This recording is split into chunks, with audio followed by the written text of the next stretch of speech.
Hello. Hello. Here we are. Hello. Did you say something? Did they say something? I think they said something. I can never tell what anybody's saying anymore. It's more of a growl or a. It's more of a low hum. Yeah. A low We're in hum. Atlanta. We're in Atlanta. We're tired. We're in an airport hotel. We've been playing around in this beautiful region. Shall I show them out the window? No. Our mess is there. Before you would see the window. Oh yeah, before you'd see the window, you would see like squalor unimaginable. Hi, Sherry, here they come. Hi, Akumi. How Hi, you doing? Laura. You've been down my And country. Lucy and Kathy and Steven's back and Melanie. All our friends have turned up. Hi, Eugenia guys. and Alexa andRebecca and Donna Hi, and Jerry. Laura. Yay! Aloha, Gang's Kathy. all here. Oh my gosh, Rebecca, hi. Hi, Rebecca. Hi, and Donna. Nancy Yeah, I and got Marianne. the badger back. The badger's back. Yes. It's been too long. There's only one way you can. Well, do they need to know the details of how to create a badger haircut? It's not easy. fascinating as it I is. can tell you, I have tried to make this happen more than one way, and there's only one way. So if you need the secret of badger haircuts, please let us know, and we'll do a whole gathering room on it. Hello, loves. Oh, it's Gloria so and good to Lynn. see Oh, you. it's Gloria. That's Gloria that we were just with. We were just Where with did a I bunch find of her? Hang on, master where is she? coaches who had just finished their training. Oh, it's Oh, hey, Gloria. How you doing? like just right there. We were in a That's our different room. friend. We were in a different room. Now And now we're in this gathering room. And Gloria's still here. It's so weird. Jen and Allison Oh, look and, at that. River is hanging out with and Melanie. River. Oh my gosh. We're us together. River and Melanie. Gathering in. Oh, the- Tara's in Bucks County. Whoa, represent. That's Oh, where we'll be home we want to tomorrow. go home to. Not that we didn't love being here. It's a beautiful part of the world. But yeah. And rainy New Jersey. Yeah, it's raining. Donna wants the badger haircut. Secret. Okay. Well, should we type it in the? Should I tell her? All right. Well, first of all, you have to go prematurely gray. That's the tricky part. Yeah, that's the tricky. Adam, my son, always says there are two ways to do things. That's the easy way, or that's a tricky way.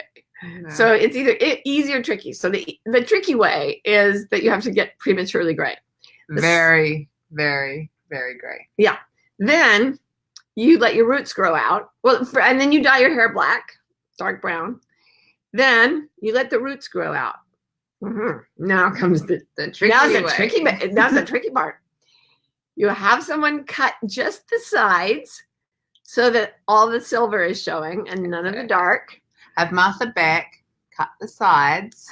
And then That's you just crucial. dye the dark strip down the middle.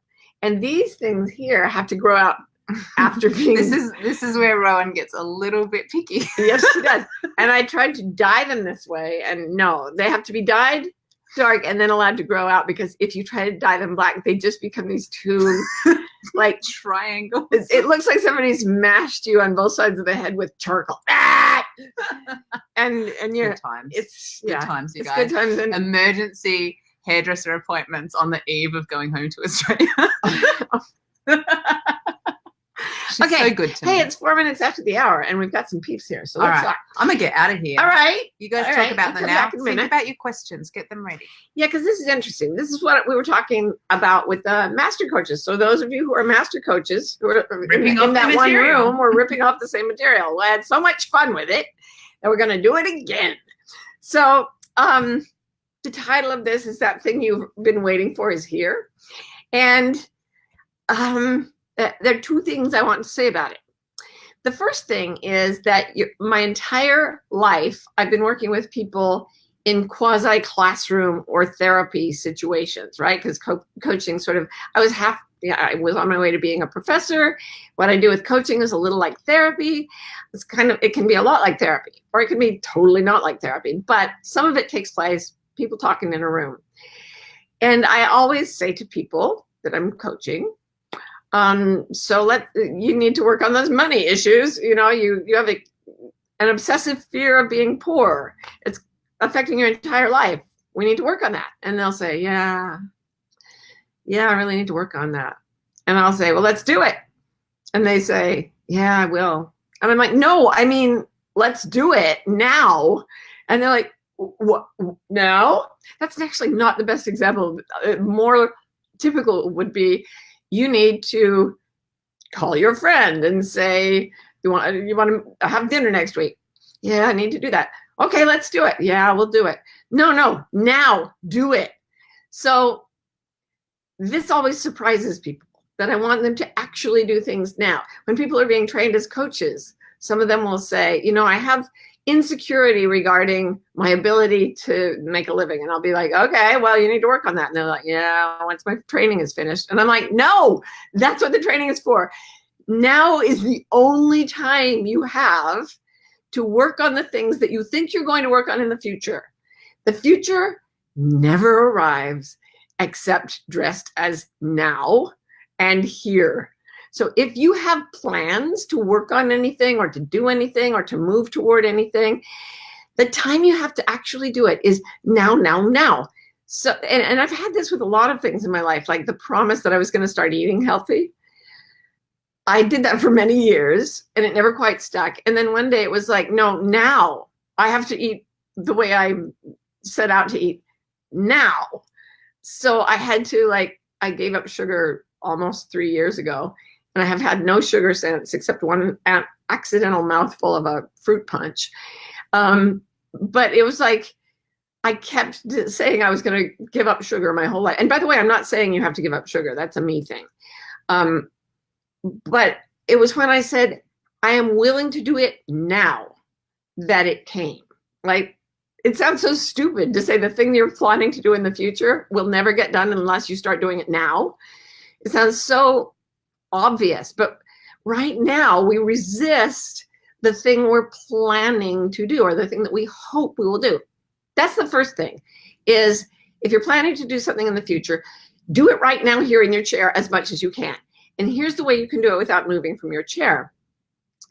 If, for example, you want to be more successful in your career, okay, the way you can do that here now is by shifting your intentions and your attitudes where you sit. You have to clean out the stuff that is telling you you can't be successful. You have to fully intend to go forward and do the work necessary to become successful. And to the greatest extent you can, whatever piece of that work is in your lap right now, you do it. You take that little turtle step, whatever it is. Okay, so on the one side is this sort of hortatory, we must all be doing now what we've been putting off for the future. The second thing is a little more abstract and esoteric, but I completely believe it. We have talked before, you and I, about the non-reality of linear time and the idea that the part of us that is watching all of this parade of material world is in fact a consciousness that does not exist in time, that is eternal, outside time. So all things are present for it. As I was talking to these wonderful peeps this last week, I was thinking about all the times, and now I've been doing this so long that I can actually look back and see a longitudinal effect of things.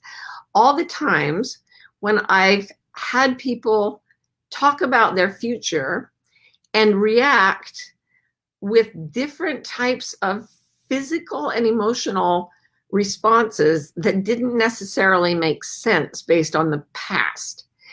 But once the future came, their reactions made perfect sense. I'll use an example of me when I started writing.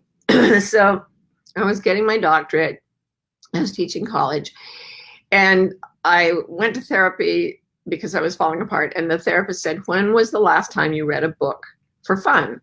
And I was like, oh yeah, I forgot that's a thing. I used to do that all the time. So I went and got a novel and I read it for fun. First thing I'd read for fun in 10 years. And I was up all night at a time when I was desperate for sleep, thinking, this is what I want to do. And the fever took me so hard. I heard a song the next day where part of the lyric was a life of pages waiting to be filled. Now, I had not grown up saying I was going to be a writer, but it came to me that night reading that book. And when I heard the phrase, a life of pages waiting to be filled, I had the most explosive emotional reaction. I was sobbing. I played the song over and over. And every time that phrase would come up, it was just like an earthquake would happen to me. I just did not understand it, but I started writing. I started writing Expecting Adam. It was a novel at the time, later became a memoir. But as I wrote it, I was subject to all the anxieties of every unpublished. I didn't expect to get published. I knew what the odds were, almost nil, that I could get published. I had no connections in publishing. Everything I read said, you have to exploit those connections. And I had no connections.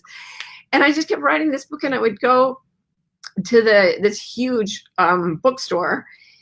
This was before Amazon.com became the only bookstore, and they had these mega bookstores for a while.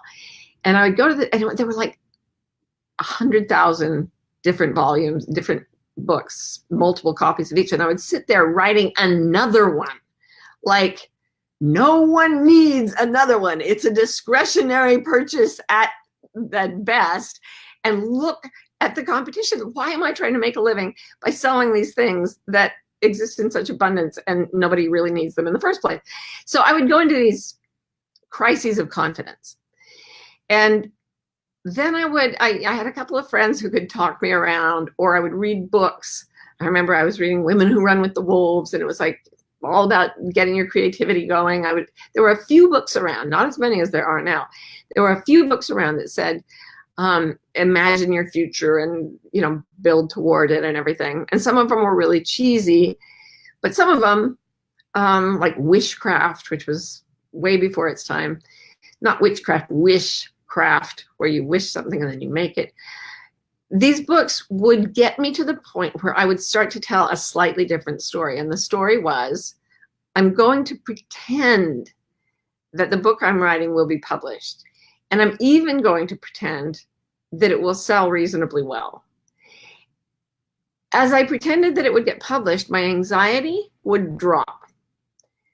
I'd get calmer, less dejected and discouraged, but also calmer, less afraid, which was odd because there was something to be afraid of. I wasn't thinking somebody was going to jump on me, but I had a lot of anxiety when I thought I should stop writing this. There's no future in it.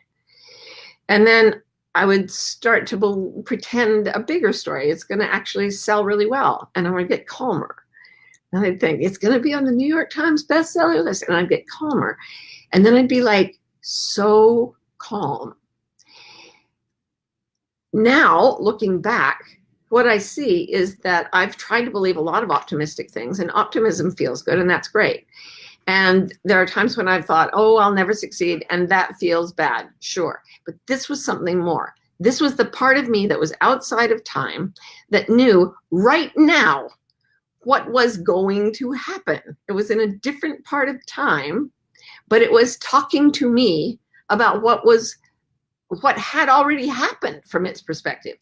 And when I said, this won't get published, this won't get read, I was tearing my own integrity apart.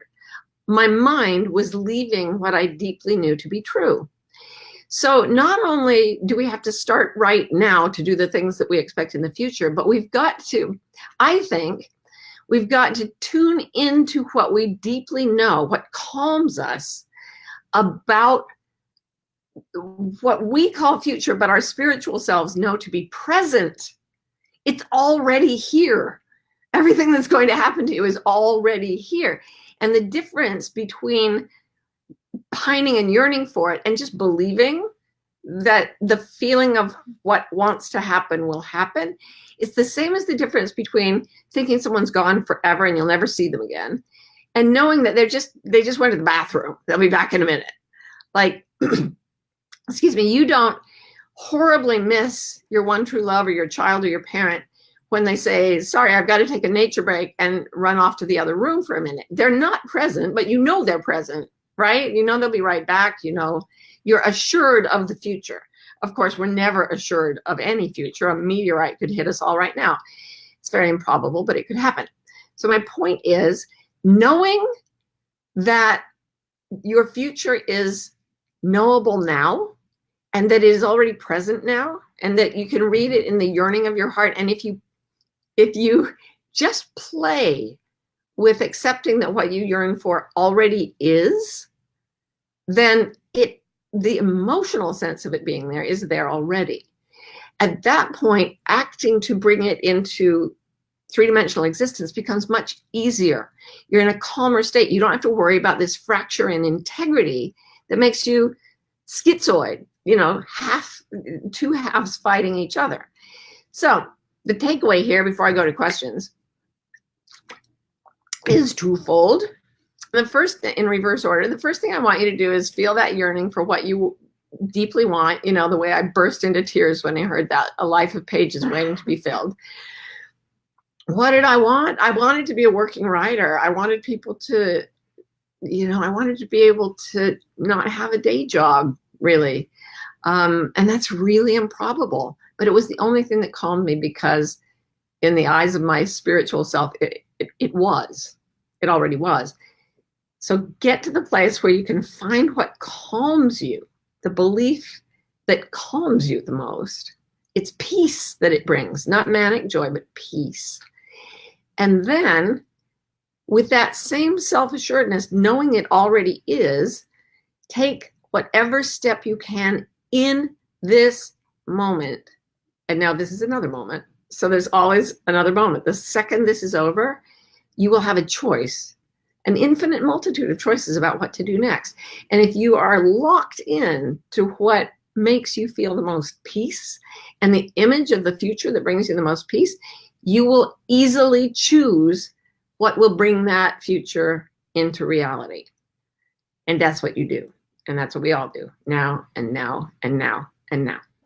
So this is just a little bit of, like, I've always known being integrity about what's in the past is important to be calm, but now I've realized we have to be calm. We have to be in integrity with what we know our futures are meant to hold.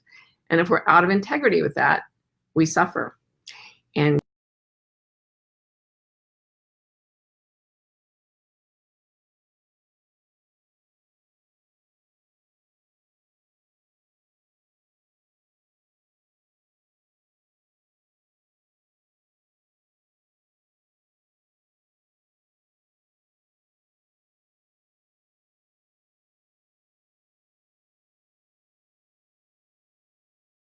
state of a creative mind. That was Rose Mother, who's a great author.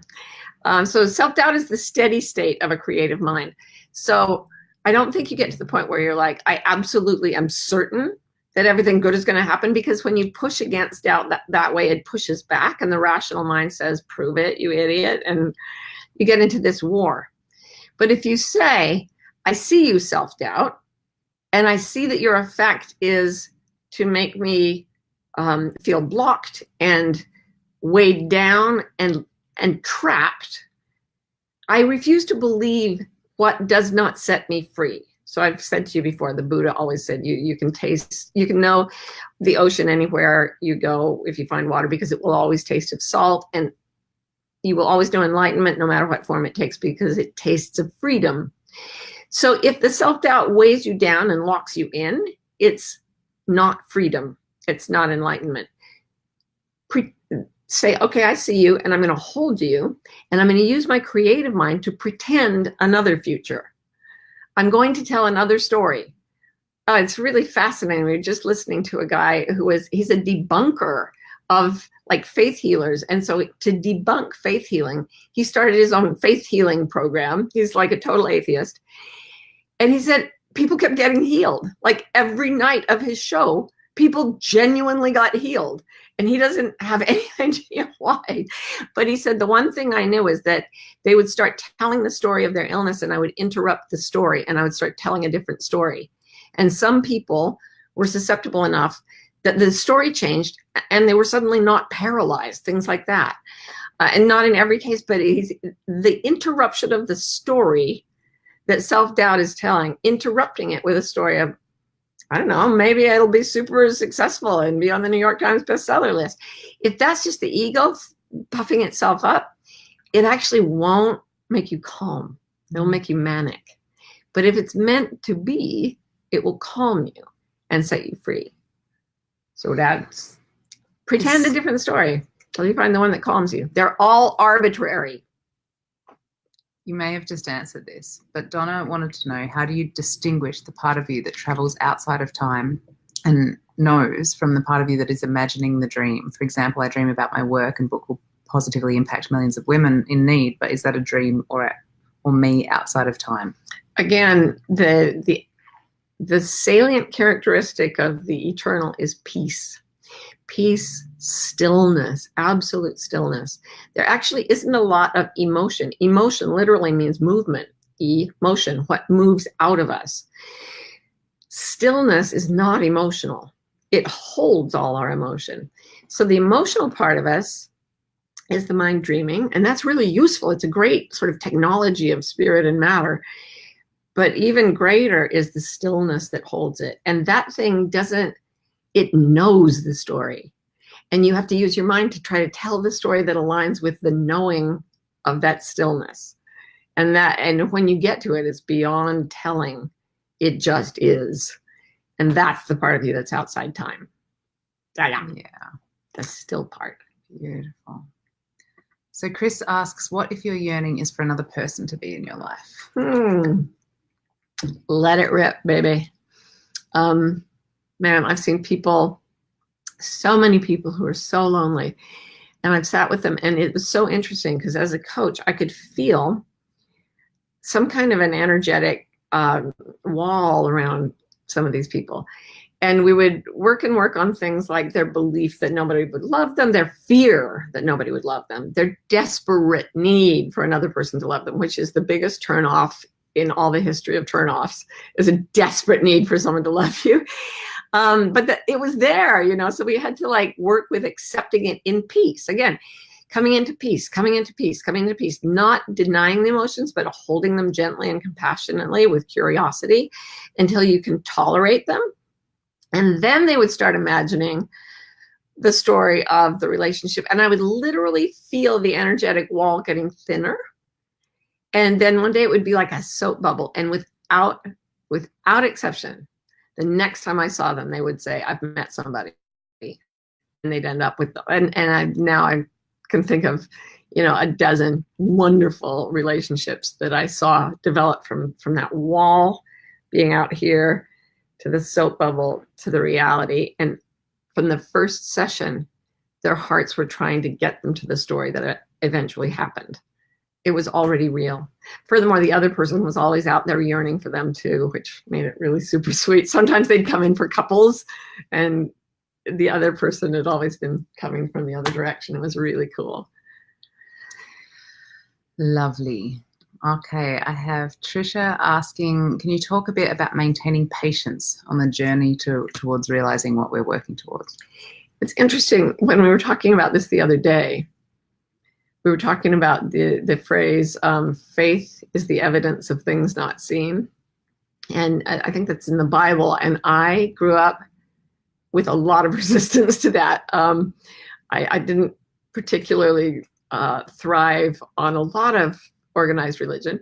So faith is the evidence of things not seen seemed to me to be a complete cop-out.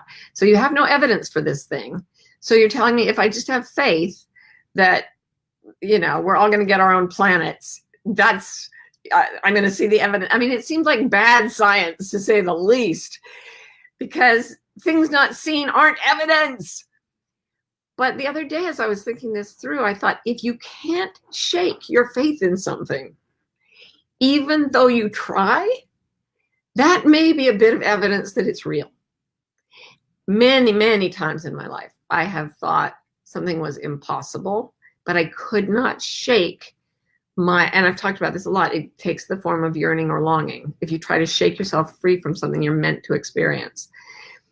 I'm meeting a lot of people these days who, like myself, had this experience with the concept of enlightenment. That they tell you not to expect that. And as long as I told myself not to expect it, I could not have the patience to allow it to come slowly. I just was in agony telling myself, I want it, I hate it, I want it, I can't, I want it, you'll never, I didn't hate it, but you'll never get there, you'll never get there, you'll never get there. There was no patience in that. There was constant desperation. But then I started reading books that said, if you're reading this book, you may be headed that direction. You might want to accept it. And I just went, okay, well, let me pretend that we all can be enlightened in this lifetime. All right. And peace. Not enlightenment. I'm nowhere near enlightenment. But I feel like a lot of us are headed there. And it just may happen in our lifetime. And that's just the story that calms me. And when I tell it, I feel patient because I'm at peace. That peaceful self is completely patient. Not because it doesn't need the thing to happen, but because to it, the thing has already happened, right? That's why it's so patient. Excellent. Jackie asks, how do you tame a mind that has difficulty focusing on a clear direction? In other words, all over the map. It may be that, well, get your mind out of the equation. The mind, here's one of my favorite sayings.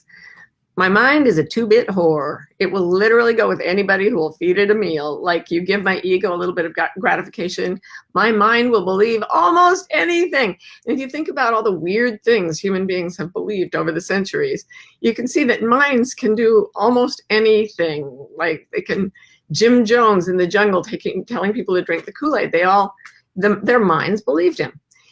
The body and the heart, the body and the emotions are far less corruptible. So I always tell people who are struggling with what to do in their lives, you've got to return to the body. So my friend Boyd Varty, who's got a book coming out on lion tracking, which is amazing. When he takes people tracking, he says, this is an analogy. You're looking for the lion, you look for its track on the ground. You're looking for your destiny, you look for its track in your own body. And the track of your destiny in the body is joy. You feel a spark of joy. It's like Marie Kondo's book, the tidying up. You keep what sparks joy. That's the track of destiny. And the mind is going to be very late to the party generally because it's been conditioned by culture. And culture's only interest is in subordinating your individuality to its own mass needs. Don't trouble your mind too much. Go with what brings sparks joy in the body. You'll do fine. You go right to it. Yeah. Now I have a Lara-sized question, which is I want to figure out the thing that I don't know what it is to figure it out. Do I have faith because I know at least the thing I don't know is there, that something is there calling to be learned? Yeah, it's a very interesting thing because it could be that the thing if you're yearning for enlightenment, it has no language around it. It's a state beyond language. If it's something you simply don't understand or don't know because you haven't learned, your culture hasn't given you the mental set to understand it.